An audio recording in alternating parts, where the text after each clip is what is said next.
را پاسې دوی یو کس وای موږ ته د خلافت نه و حالانکه حضرت عثمان غنی رضی الله تعالی عنہ څنګه چې د عصا ده کنه د لاټی ده ترک دا تاسو لیدې دا موږ په دې جمعې په دې خطبه کې په دې باندې خطبه ورکړو دا د نبی علیه الصلاۃ والسلام سنت طریقه دا هغه عصا کوم باندې با چې نبی علیه الصلاۃ والسلام خطبه ورکول په کوم باندې با حضرت ابوبکر صدیق رضی الله تعالی عنہ خطبه ورکول په کوم باندې با چې حضرت عمر فاروق رضی الله تعالی عنہ خطبه ورکول وسپی خلیفہ ثالث دریم نمبر خلیفہ حضرت عثمان غنی رضی الله تعالی عنہ خطبه ورکړي او دا ظالمان ناپاسه ده او حضرت عثمان غنی رضی الله تعالی عنہ د گریبان نه ونه ورا کو شکل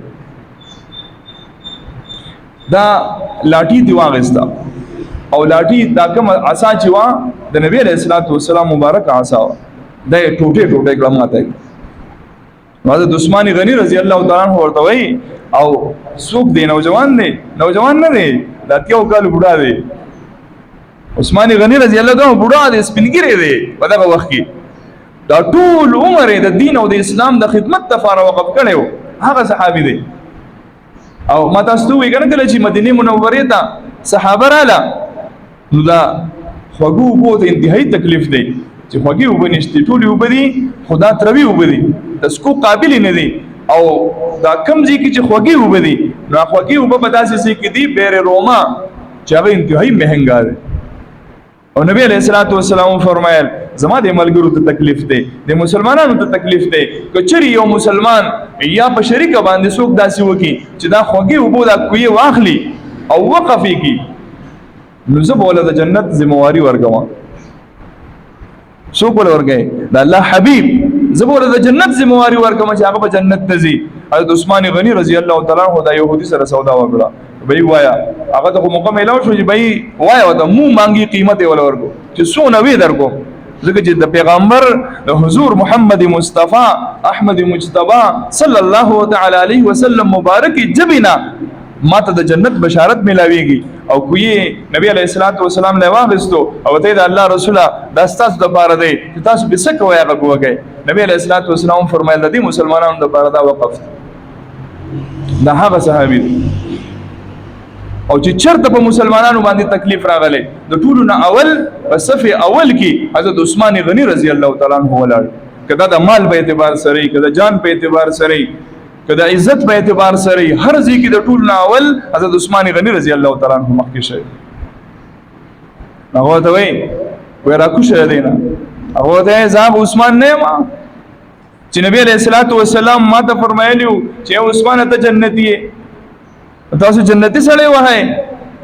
اے زهاب عثمان نه ما چې نبی علیہ الصلوۃ والسلام فرمایلیو چې د اسمان فرشتي د عثمان نه حیا کوي تاسو زمانه حیا نه کوي زه اوس بنګری ما کمزور یم بما کی عیب څه دی بما کی کمزوری څه دا عیب راته بیان کوي کمی راته بیان کوي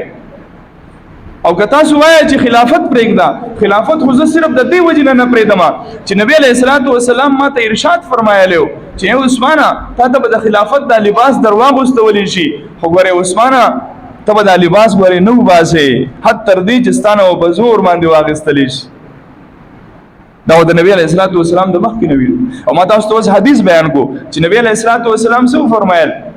چې اے اوهدا پتا باندې یو نبی یو صدیق او دو شهدا دي دا د نبی علیہ الصلوۃ والسلام د مخکې نبی او نبی علیہ الصلوۃ والسلام د فرمایلیو سبد مختب یا خلق چې کوم به د عثمان رضی الله تعالی عنہ نه هم حیا ونه کی او دی به شهید کی د نبی علیہ الصلوۃ والسلام مخکې ارشاد فرمایل عقد خطبین راکوس کو او دغه ظالمانو چې کوم دي د عثمان غنی رضی الله تعالی عنہ په یو کور کې د کوم خپل کور هغه کې محاصره وکړه بند او به به بند کړي خوراکي به بند کو چې یو څه بتا د نه ملوي او دغه لوګي او د تند په حالت کې حضرت عثمان غنی رضی الله تعالی عنہ بیا هم صبر برداشت عموما خلک وایي چې یاره پکار دا و چې دوه لوی صحابه موجود وي نو پکار دا و چې د دوی مقابله کړي وي کنه د دوه وجونا حضرت عثمان غنی رضی الله تعالی عنہ اجازه نه ورکو اولنې نمبر وجه دا و چې چونکی نبی علیہ الصلوۃ والسلام عثمان غنی رضی الله تعالی عنہ ته ویلیو دا ټول حالات او د بیان کړو چې داسې برازي هغه ته پته و چې زما د ذاته پوری خبره ده صرف ما لري کوي. نو چې کله زما د ذاته پوری خبره ده جو خیر دی که زه لاړ شم خو چې دین اسلام ته څه نقصان ونه رسي. او دویم نمبر وجه دا وه چې نبی علیه الصلاۃ والسلام خارو د حبیب خارو مدینه وه. نو مدینه منوره کې حکم دا دی چې ته به بوټې هم نه کټ کې ونې به هم نه کټ کې دلته به جګړه هم نه کې دلته به امن نه خرابې. که امن دی خراب کو نو د الله د حبیب د وطن بے حرمتی دی وکړه. نو حضرت عثمان غنی رضی الله تعالی عنہ ته پته وا کزا حکم کوما چې دا فسادیان قتل کړي نو پدې کې بیا داسې وشي چې دوه کلمه وای کنه په خلکو کلمه وای ځان مسلمان ظاهرای نو زما د وجنه وبکې داسې خلک هم قتل شي چې هغه به ګناي. اکثر خدا سي کی کنه چې کله هجوم مشتعل شي نو پای کې دا پته بیان لګي چې دا سړی په حق دی که نه حق دی ځکه چې تحقیقات خو نه نو د دې وجنه عثمان غنی رضی الله تعالی عنہ په ځان باندې قرباني راويستا چې خیر دی ما دې شهید کی خو چې کم از کم په مدینه کې نه تو یې نشي مدینه کې امن خراب نشي. حضرت عثمان غنی رضی الله تعالی عنہ ناس ته او د قران مجید تلاوت کوي د قران مجید تلاوت کوي کله تند لګي یو لګیا دی د قران مجید تلاوت کوي چې لوګه لګي د قران مجید تلاوت کوي او مونږ کوي او په دغه کور کې موجود دی. دا واقعي ډیره تفصیلی ده بهر حال زه راغونډوم دا کم فسادیان چې دي نو دو کې یو کس راوخته بره او بل سړی ځان سره راوخېجو او دوان رااله حضرت عثمان غنی رضی الله تعالی عنہ ناس ته او د قران مجید تلاوت کوي. قران مجید په کولاو دی او د هغه تلاوت شروع دی. دغه ظالم چې څنګه راغی نو په تور باندې ډایرکټ په عثمان غنی رضی الله تعالی عنہ باندې گزار وکړ. څنګه چې گزار کوو په دغه ټیم کې حضرت عثمان رضی الله تعالی عنہ کور والا نایلا رضی الله تعالی عنہ هغه د خپل لاس را مخ کې کو څنګه چې د لاس را مخ کې کو نو د هغه د ګوتی مبارکي کټ شو او غتور لاړه د حضرت عثمان رضی الله تعالی عنہ په مخ مبارک باندې ولګید او په دې سینه باندې یو ضرب ولګو او هغه اینا د نایلا رضی الله تعالی عنہ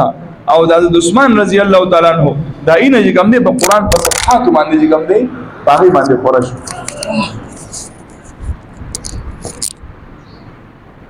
او وې دا هغه شهید دی چې د هر چا د شهادت د گواهی د لپاره به هغه سیز راځي چې په کم سیز باندې د هغه نه پریوتی په کم سیز باندې د هغه نه پریوتی د قیامت پر ورځ باندې با د حضرت عثمان غنی رضی الله تعالی عنہ د شهادت د گواهی د لپاره د الله کلام راځي قران مجید برازي او گواهی به ورکړي چې د داینا زما باندې توې شي هوا